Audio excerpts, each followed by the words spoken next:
사순절은 제2 수요일부터 부활절까지 중간에 포함된 6번의 주일날을 뺀 나머지의 40일간의 기간을 말합니다. 지난 수요일부터 3월 30일 부활절 전 토요일까지 46일인데요. 그 중에 6번에 걸쳐 있는 주일은 제외가 됩니다. 왜 사순절에서 주일을 뺄까요?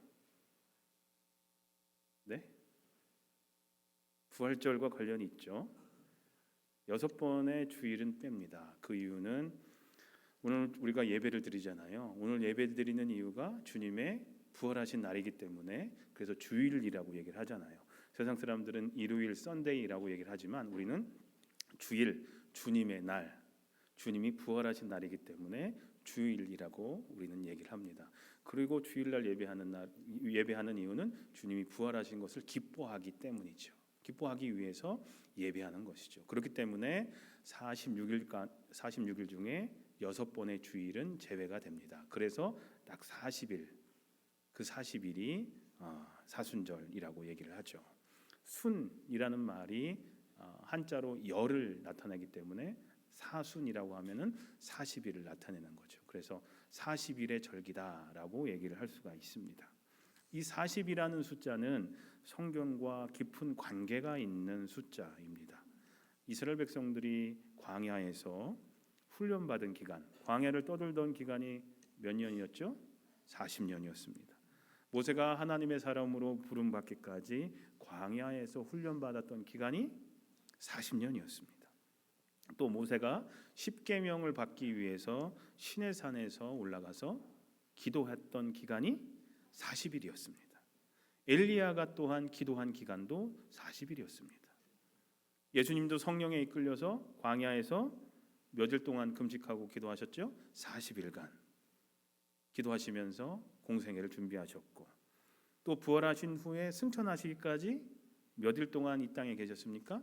40일간 이 땅에 남아 계시면서 제자들에게 나타나셨고 하나님 나라에 관한 일들을 가르쳐 주셨습니다. 그래서 이 성경의 이런 내용들로 봐서 40이라는 숫자는 그리스도인의 영성 훈련과 밀접한 관계가 있다고 볼 수가 있죠. 그래서 교회는 전통적으로 오래전부터 사순절의 40일간의 기간을 금식하고 기도하고 구제하고 성경을 읽고 그리고 청결한 삶, 회개의 삶, 그리고 섬김의 삶을 통해서 우리의 신앙을 조금 더 성숙하게 하기 위해서 노력하고 또 예수님의 고난과 이 죽음에 동참하면서 소망 중에 부활하실 주님을 기다려 왔습니다. 그런 기간으로 사순절을 사용을 했습니다. 지난 14일 성회 수요일부터 사순절이 시작이 됐는데요. 예수님의 고난을 기억하며 고난의 의미를 되새겨야 하는 기간이 바로 우리가 보내고 있는 사순절입니다. 또한 우리를 위하여 고난당하신 예수님의 사랑에 감사해야 하는 기간이 또한 이 사순절인 것이죠. 예수님의 삶을 영어로 이렇게 표현을 하곤 합니다. Born to die라고 얘기를 합니다. Born to die. 죽기 위해 세상에 태어났다. 세상에 죽기 위해 태어난 사람이 어디 있어요? 태어나서 살다 보니까 결국에는 죽게 되는 거죠. 그러나 예수님의 삶은 달랐습니다. 모든 인간들의 죄의 값을 죽음으로 대신 지불해 주시기 위해서 이 세상에 오신 분이 바로 죽기 위해 오신 분이 바로 우리 예수님이시라는 거죠. 예수님께서 탄생하셨을 때에 동방박사 세 사람이 선물을 가지고 왔습니다. 황금과 몰약과 유향이었죠. 몰약은요 시체에 바르는 그런 약품이었습니다. 근데 갓 태어난 아기에게 몰약을 선물로 준다는 것은 바로 예수님의 돌아가심을 준비하기 위한 그런 의미를 담고 있었다라는 거죠. 또 예수님께서 십자가에 달려 돌아가시면서 마지막으로 하셨던 말씀 중에 다 이루었다라는 말씀이 있습니다. 그것도 예수님의 사역의 최고 정점은 바로 십자가에서 돌아가심을 보여주는 거죠. 십자가에 달려 돌아가심을 통해서 내가 하나님께서 나를 이 땅에 보내신 그 목적을 다 이루었다라고 말씀을 하신 거죠. 그렇기 때문에 예수님의 탄생보다 더 중요한 것은 예수님께서 고난 받으시고 돌아가신 것이 우리 그리스도인들에게는 더 중요하다라는 거죠. 그래서 교회력으로는 예수님의 탄생을 기다리고 축하하는 4주간의 기간, 우리 그 기간을 뭐라고 하죠? 성탄절 전에 4주 동안 있었죠. 그 기간을 뭐라고 얘기해요? 대강절. 4주밖에 안 돼요. 그런데 예수님의 고난과 돌아가심을 기념하는 기간은 이 사순절은 6주 40일이라는 기간이 된다라는 거죠. 더 그만큼 중요하다라는 거예요. 사랑하는 성도님들, 조금은 더 경건하고 절제되고 또 회개하는 삶을 통해서 하나님께 조금 더 가까이 나아가는, 신앙이 조금 더 성숙하는 그런 사순절이 되시기를 주님의 이름으로 기도합니다. 이제 오늘 본문 말씀으로 돌아가서요. 하나님은 동물에게는 본능만 주셨지만 사람에게는 본능만 주지 않으시고 생각하며 살 수 있는 특별한 능력도 함께 주셨습니다.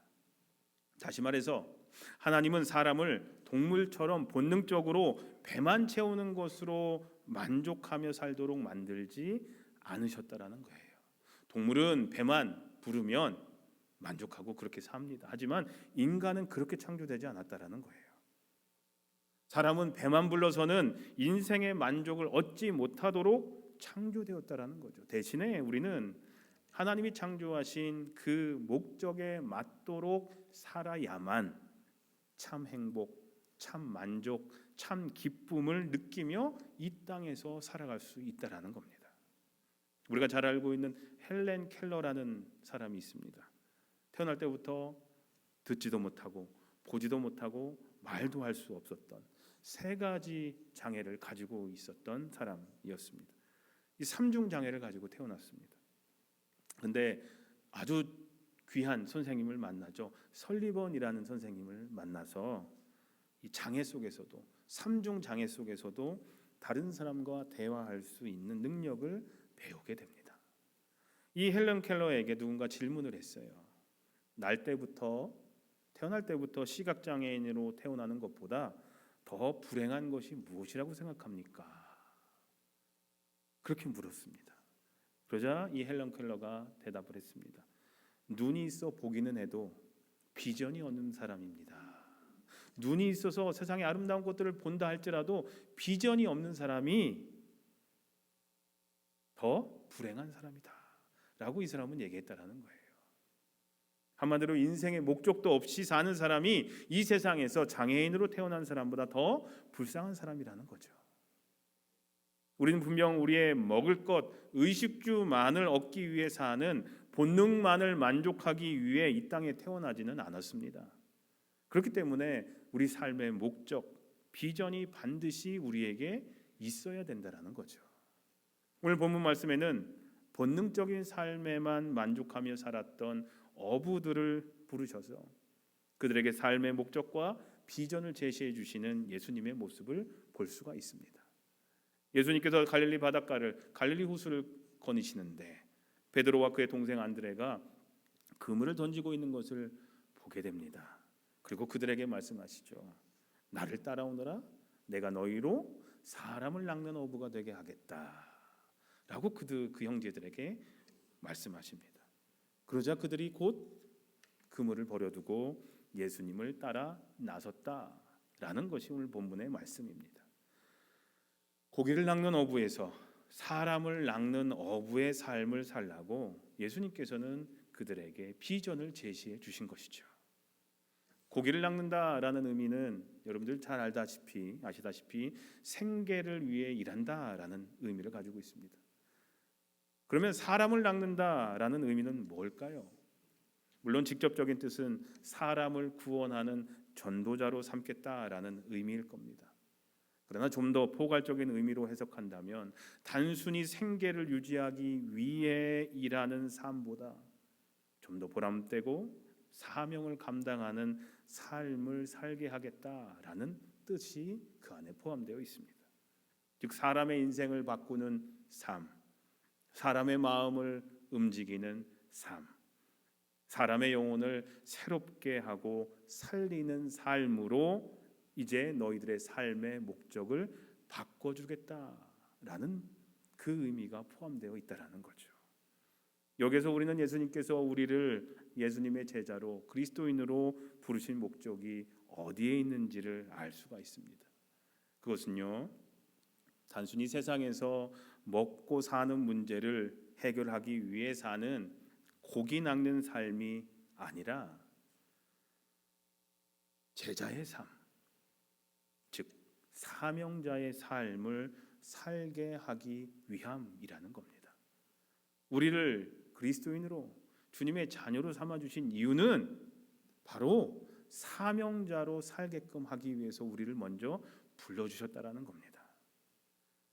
베드로가 어부였기 때문에 예수님이 사람을 낚는 어부가 되게 하겠다라고 하셨지, 예수님은 오늘날 우리를 아마 이렇게 평가하실 겁니다. 이렇게 얘기하실 겁니다. 내가 너로 사람을 낚는 학생이 되게 하겠다.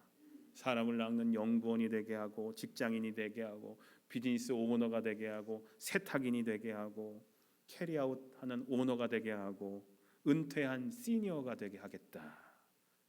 이렇게 우리를 오늘날 부르신다라는 거죠.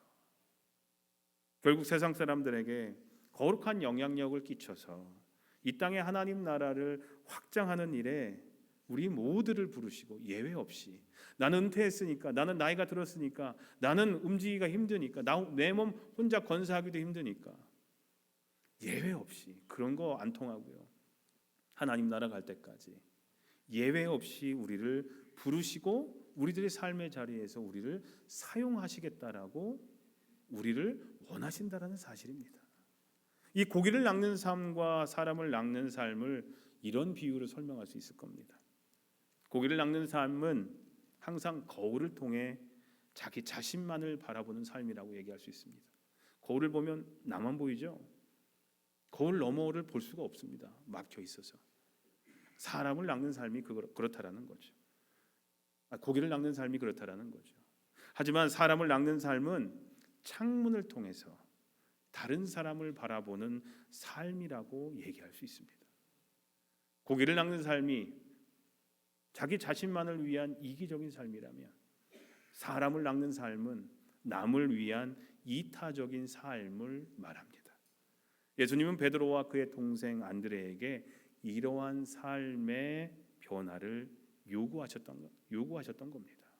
거울만 바라보면서 너 먹고 마시는 것만 생각하면서 살았지? 아니야. 이제는 창문을 통해 사람들을 바라봐. 주님이 필요한 이들을 바라봐. 남을 바라봐. 내 이웃을 바라봐. 그들을 위한 삶을 살아야 해라고 그들의 삶의 목적을, 방향을 바꿔주셨다라는 거죠. 오늘날 많은 사람이 고기를 낚는 삶을 삽니다. 고기를 많이 잡아서 부자가 되는 것이 그들 삶의 목표입니다. 그러기 위해서 남들과 치열하게 경쟁을 합니다. 어떤 때는 남을 누르고 자기가 올라서기도 합니다. 남들이 어떻게 사는지 별로 관심이 없습니다. 거울만을 보면서 자기를 좀 더 잘 치장하려다 보니까 남을 돌아볼 겨를이 없습니다. 나만 잘 살면 됩니다. 남들은 어떻게 살든 나랑 상관없는 일입니다.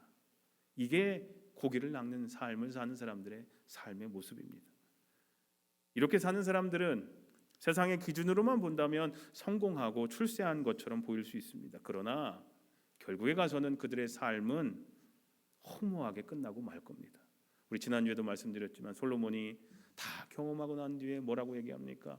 헛되고 헛되니 모든 것이 헛되도다 라고 얘기했듯이 허무함으로 분명히 그들의 삶은 끝날 겁니다. 그러나 사람을 낚는 삶은 그렇지 않습니다. 창문을 통해 내 이웃을 바라볼 줄 알고 생각할 줄 알고 내 이웃의 영혼을 위해 일할 수 있는 삶을 살 수 있기 때문입니다.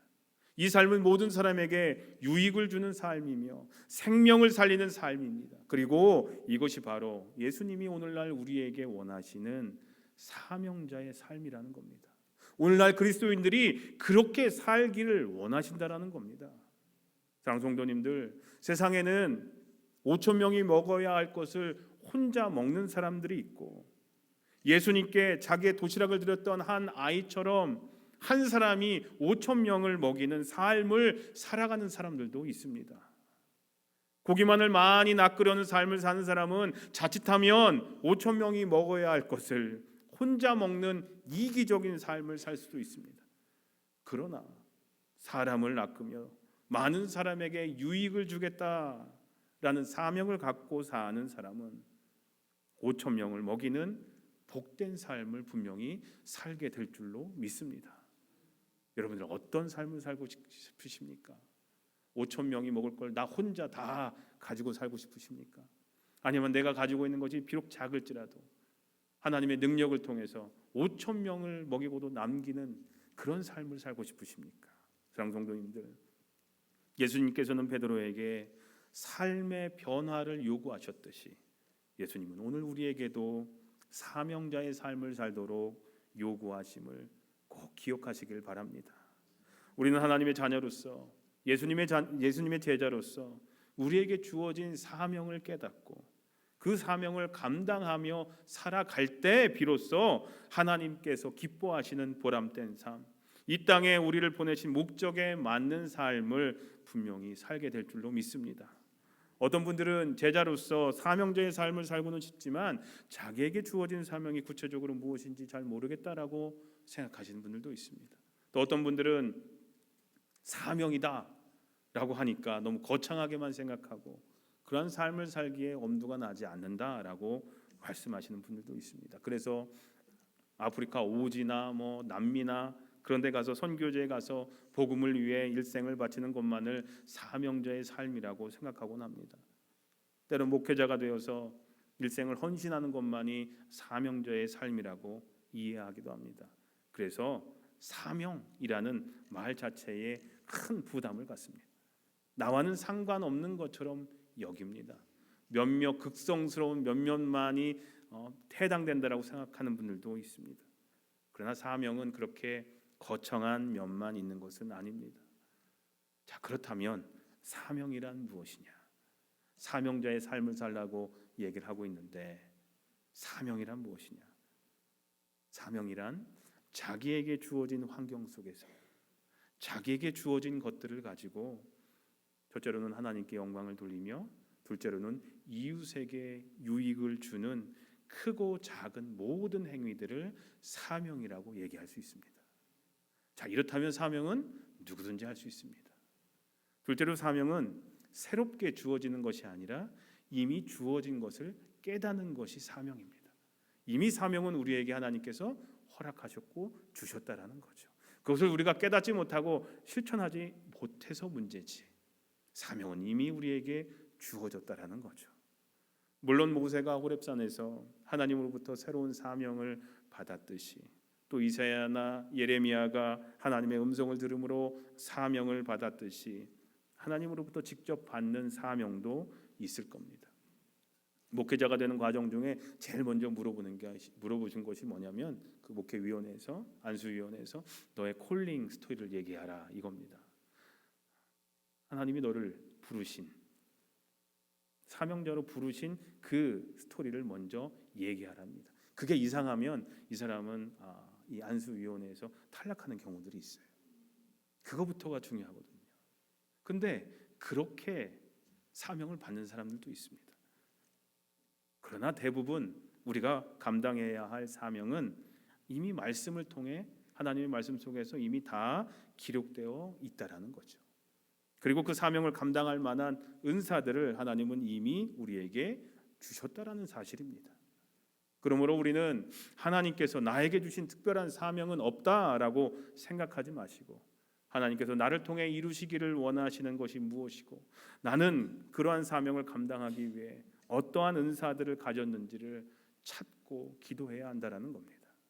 자, 그렇다면 어떻게 우리는 우리에게 주어진 사명을 깨달을 수 있을까요? 먼저 우리가 예수님을 진정으로 사랑하는 마음을 가질 때 그 사명은 자연스럽게 깨달아집니다. 여러분들 예수님 사랑하시죠? 여기서 사랑하지 않는 분은 아무도 안 계실 겁니다.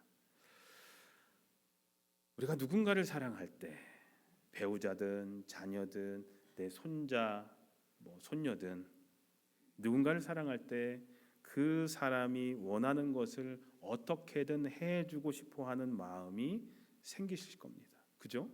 사랑하면 사랑할수록 그 사람이 만족하는 것을 해주고 싶어요. 그렇지 않으세요?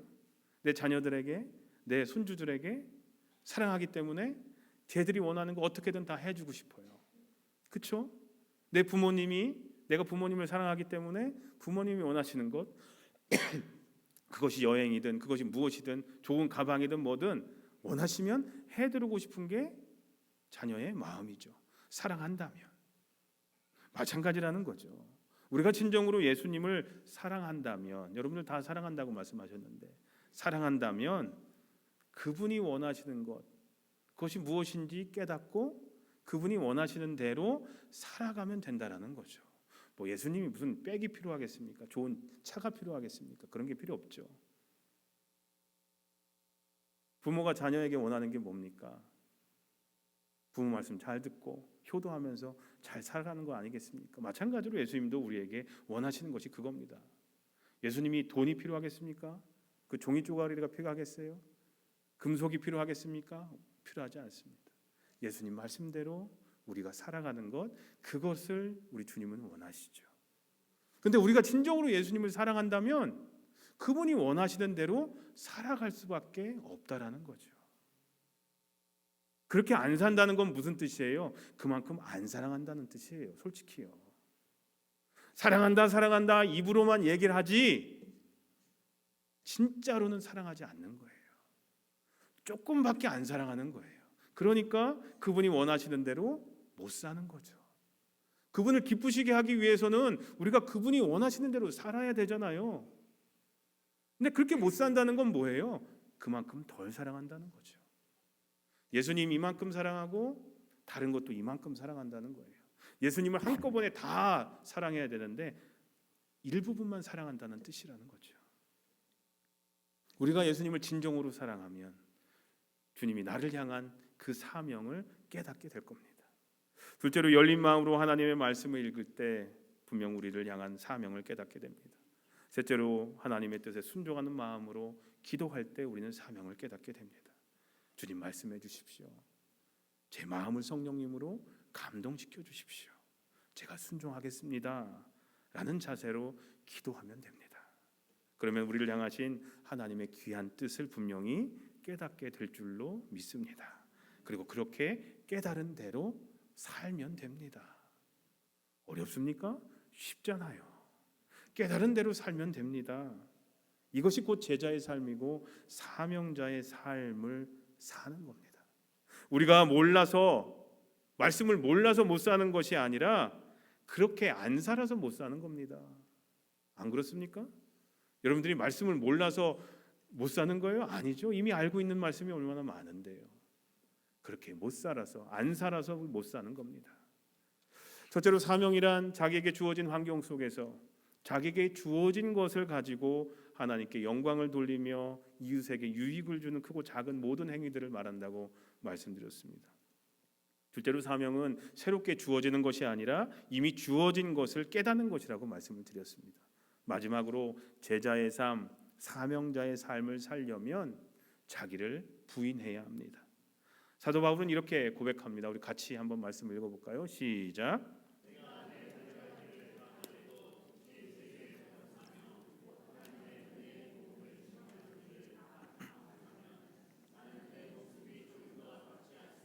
사랑하는 성도님들, 사명자의 삶은 내가 원하는 것을 하는 것이 아니라 하나님께서 나를 통해 이루시고자 하는 것을 따라 사는 삶을 사명자의 삶이라고 얘기할 수 있습니다.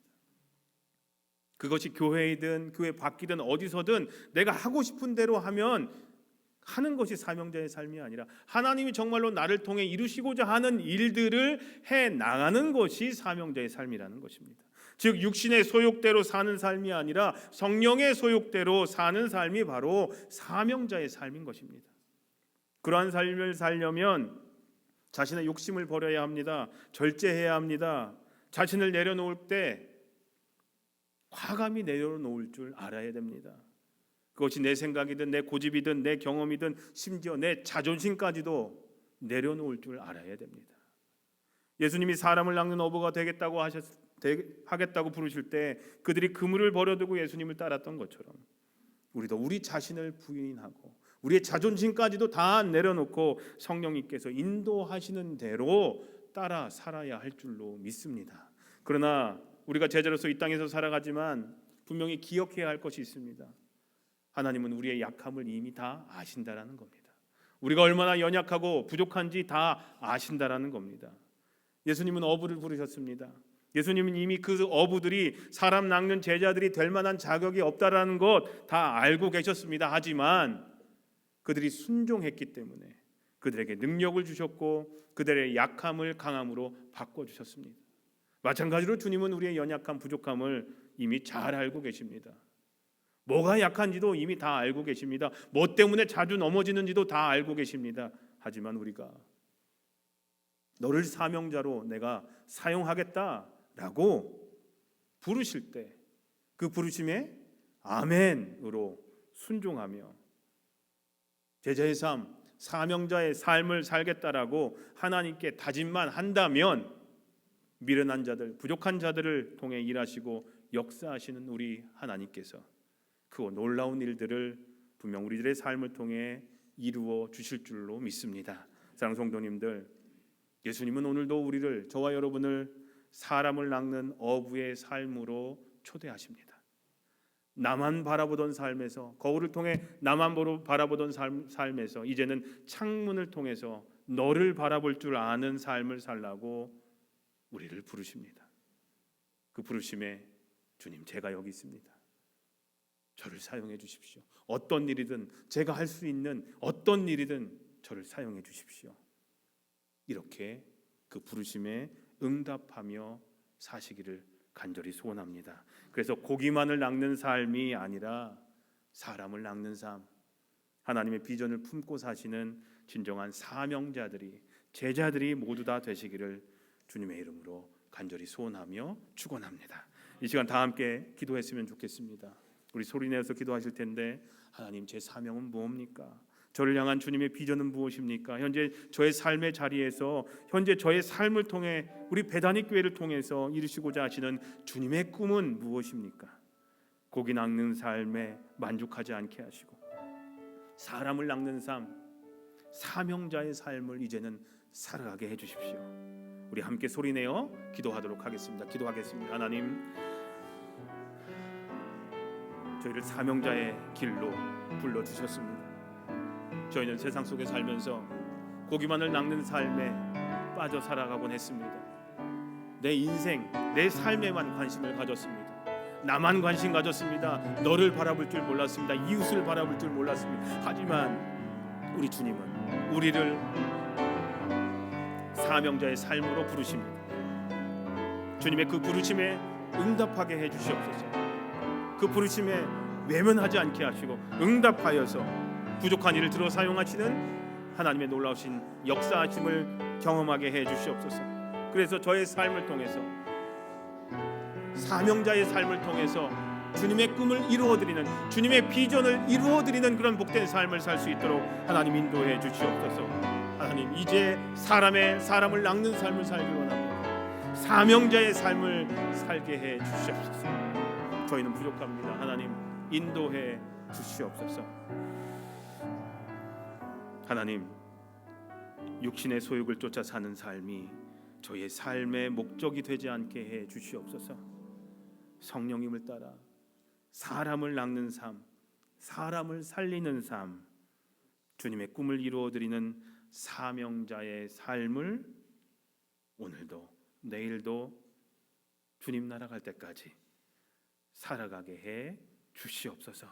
주님, 저희를 불쌍히 여겨 주시옵소서. 예수님의 이름으로 기도합니다. 아멘. 이 시간 하나님께 봉헌하는 시간 갖도록 하겠습니다.